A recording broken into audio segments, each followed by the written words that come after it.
Denver Public Schools again overrules a school to bring back a student charged with attempted murder. A recent candidate for governor says the quiet part out loud, that Christians should be in charge of Colorado. In Colorado, our schools are teaching children that parents are not to be trusted, that government is God, that sexual deviance is king. Property taxes are spiking. So why are two cities trying right now to raise property taxes even more? We understand it's a difficult time to put a question like that out there. And keeping alive a piece of old Colfax when neon signs called to tired travelers, the longest street in America has changed, but another sign will survive. That's tonight on Next.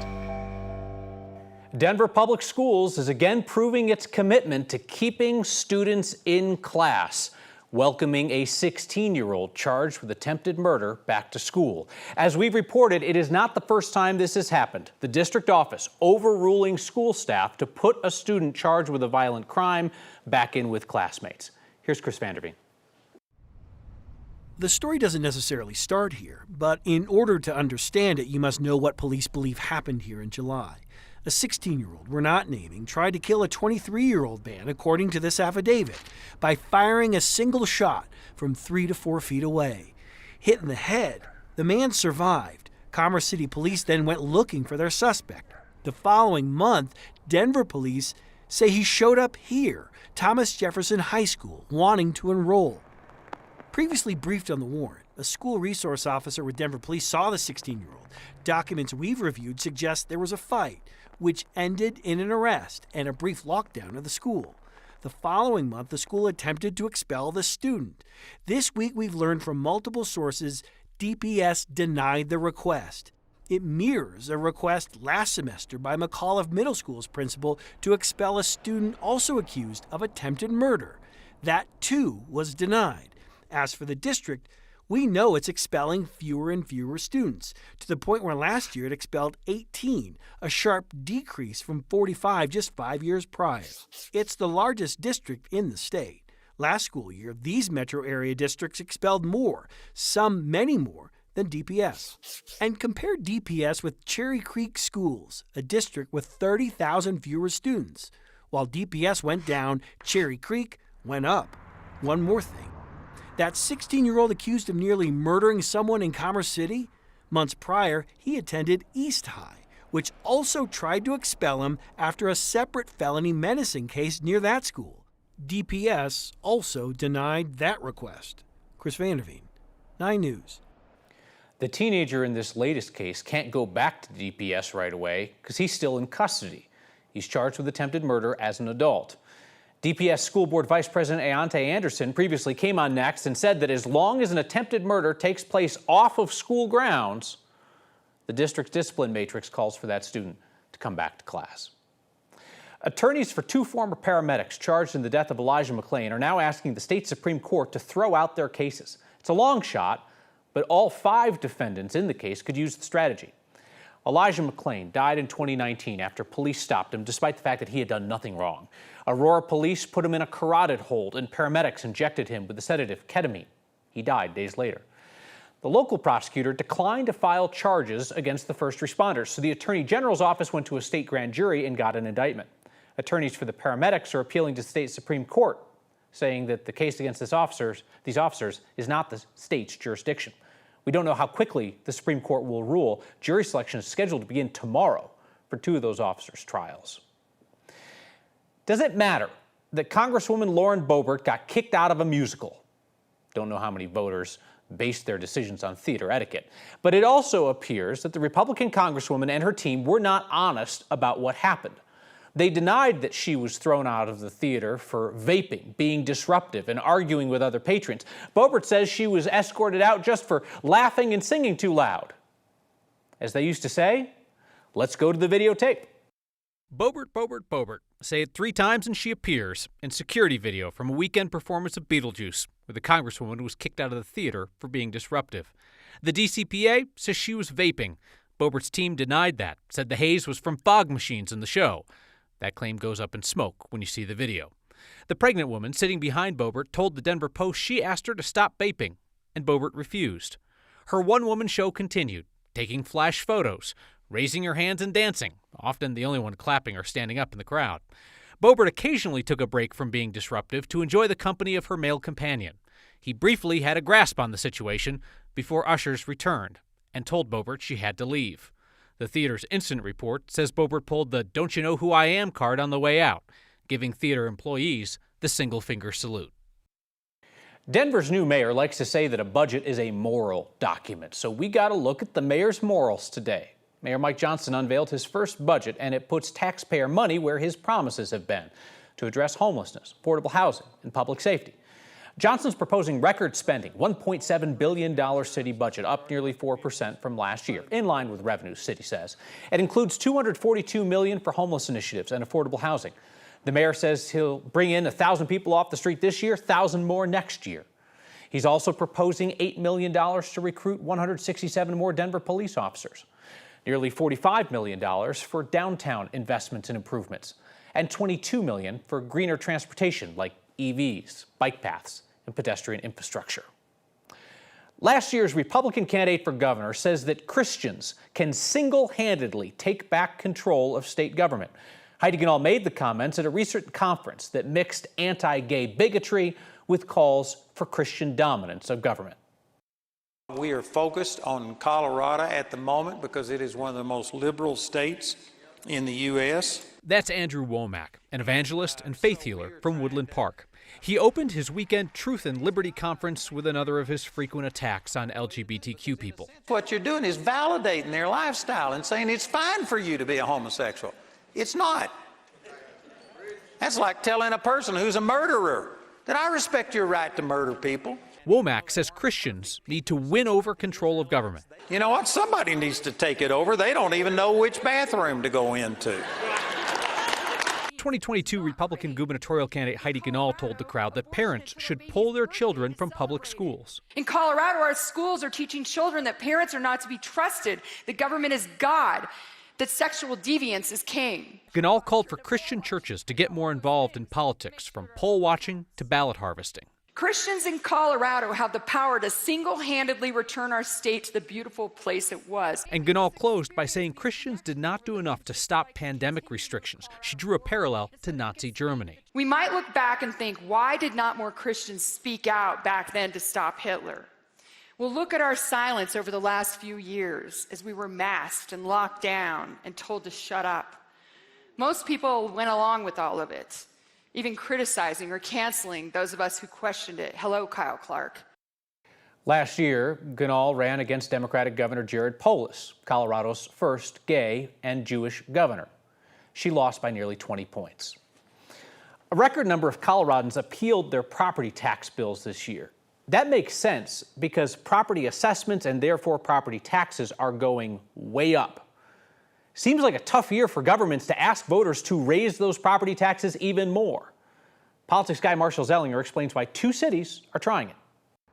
When it comes to your home, there are 2 types of appeal. Curb appeal, a nice red door, white picket fence. Then there's the property tax appeal. Nearly 30% of residents in Fort Collins appealed their property tax bill, and 18% of Golden residents appealed their property tax bill. Both cities are asking voters in November to raise the city portion of their property tax. We understand it's a difficult time to put a question like that out there. Golden City Manager Scott Virgo sent Golden residents a survey this past summer after they got their record property tax bills. The survey asked if they would support a property tax increase in the city to better fund the fire department. We received favorable response, so more than a majority were supportive of the tax. The ballot issue would raise the property tax about $34 for every $100,000 of your home's value. The median home value in Golden is $788,000, so this is an increase of about $268 a year. The money would generate $4.6 million to hire full-time firefighters and pay 9 existing positions with city money instead of grant money that is going away. Yeah, if it doesn't pass, then we've got to go back and take a look at how we're going to fund fire going forward. We did take that into account, that most people's assessment had gone up to almost, sometimes in some ways, 40%. Fort Collins Mayor Jenny Arndt is hopeful voters in her city will also approve a property tax increase for affordable housing. We are in danger of pricing out people, teachers, police officers who can't afford to live in our community yet give so much. The Fort Collins ballot question would raise the property tax $21 for every $100,000 of your home's value. The average home price in Fort Collins is $570,000, so an increase of $120 a year. That would generate $11 million a year for the city to spend on affordable housing. I fully understand that it may not pass.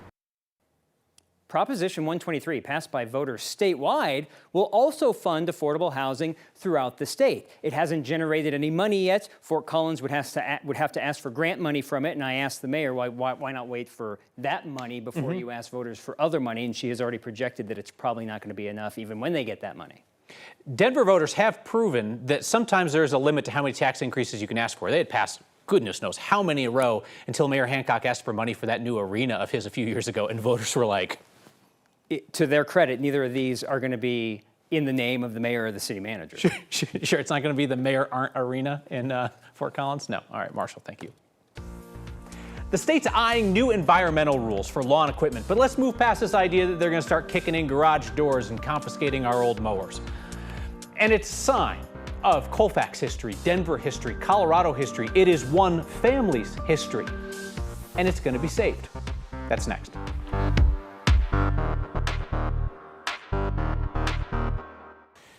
It's Trash Can Trade Day in Thornton. You don't have to do anything. Rain's just going to move every can down 3 houses. Arvada and Golden got it good too, as did the CU campus in Boulder. So stay tuned for a 5-minute report on how this affects Coach Prime. That's not true. We don't have a sports segment. Danielle Grant gets that time to talk about the weather. Hey there. Hey there. It's still weathering outside, Kyle. It is. You asked me earlier, and yep. Will it weather? It's here. That's for sure. Across the Front Range, we're tracking some pretty decent showers rolling in across UNC and Fort Collins. The drops standing on our camera lens, and across downtown Denver, mostly cloudy skies. Get ready. We have another wave that's pushing in. As we look at HG Doppler 9, strong line of thunderstorms impacting the eastern plains. As we zoom in here to the metro area, you can see one cell just starting to roll off the foothills. Another one east of DIA, severe thunderstorm warning going for another about half hour. Large hail about the size of a quarter impacting our friends out there in Deer Trail. Again, all of this moisture kind of moving up back into the city. We have just a little bit of light rainfall for now, but heavier pockets of showers. That's going to be the name of the game over the course of the next several hours. And around Loveland up to Fort Collins, it's a pretty soggy Thursday night for you. We have flood advisories in place out toward DIA and through Aurora. Minor flooding already occurring, and that should hopefully expire within about the next 45 minutes. Looking at the futurecast, wow, is it going to be a soggy night? We like the rain though, right? By about 11 p.m., it's stretching across the eastern plains. And then tomorrow morning, you wake up to mostly cloudy skies, even some patchy fog here in town. Heaviest rain showers will be across southern Colorado with a bit of snowfall. Yes, snowfall above 11,000 feet in Colorado's mountains. By about lunchtime, maybe 1 or 2 lingering showers, but drier air comes in from the northwest, and we're going to be good to go for your Friday night. You have evening plans here in town? I think you should be just fine. As we look at the numbers tomorrow, yes, it will be cooler. Highs sitting in the mid-60s. But a little bit of sunshine coming our way in the afternoon. And if you are not done with summer yet, it's making a comeback for the weekend for all the football games. We'll stay in the 80s for much of next week. Thank you, Danielle. It has been a while since Colorado had a good made-up culture war.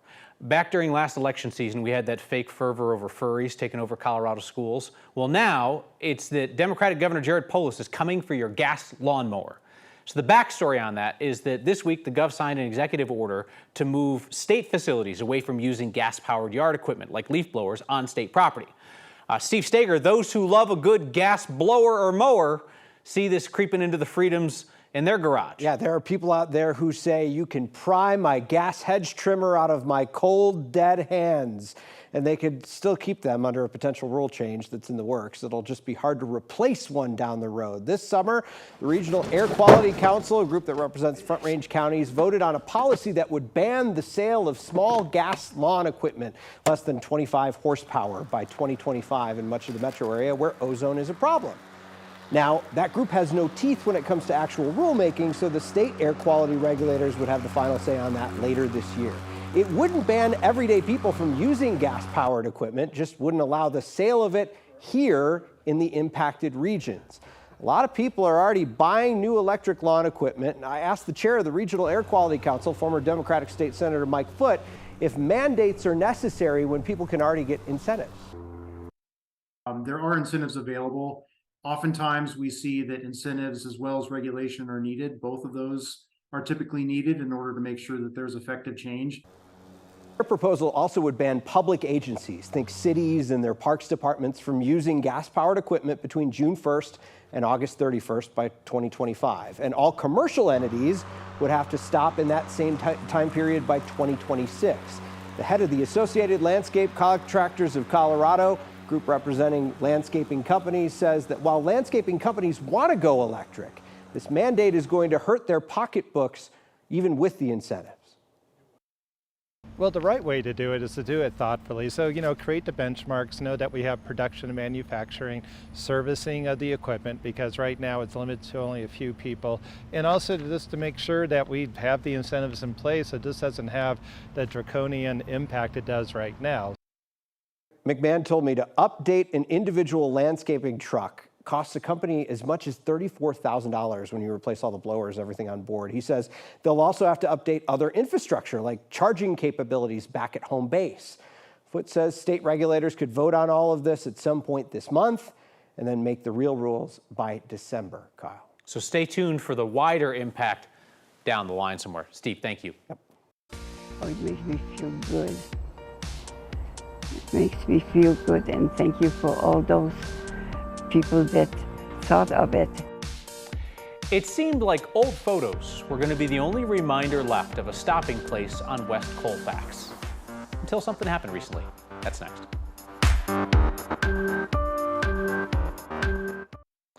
The Blue Sky Motel on West Colfax in Lakewood has a checkered past. I mean, it was on Colfax. But in the decades before it was shut down, it was a family business. Now, the woman who guided that motel through the 70s and 80s is celebrating a community effort to save a small but pretty prominent piece of its history. Every day we can go and see the blue sky, and that's why we call this motel a blue sky. There's my dad in front of the sign, and that's my mama, Sophia. My name is Sophia, and I'm 92 years old. My parents moved here from Toronto in 1970, and that's when they bought the motel. 1970 till 1986. My dad always wanted to be a business owner. He always wanted to have his own business. But anyhow, we loved it, loved to work there, meet many good people and some bad people. This is me. Just a lot of memories here. When we got the motel, we wanted to name it, and that's why we put the sign up so everybody would know that this is a motel. I haven't been there for a long time, but the children told me it was really run down and they're going to tear it down. Well, we saw on Facebook that the city of Lakewood was going to save the sign and put it at Heritage Lakewood in a museum. So as soon as I saw that, I told my mom, and made her so happy. Oh, that's nice. Oh, that's nice. It was the nicest sign, really. And we had many compliments on it. Oh, it makes me feel good. I didn't expect it. That's really sweet. We'll finish with your feedback. First, thank you.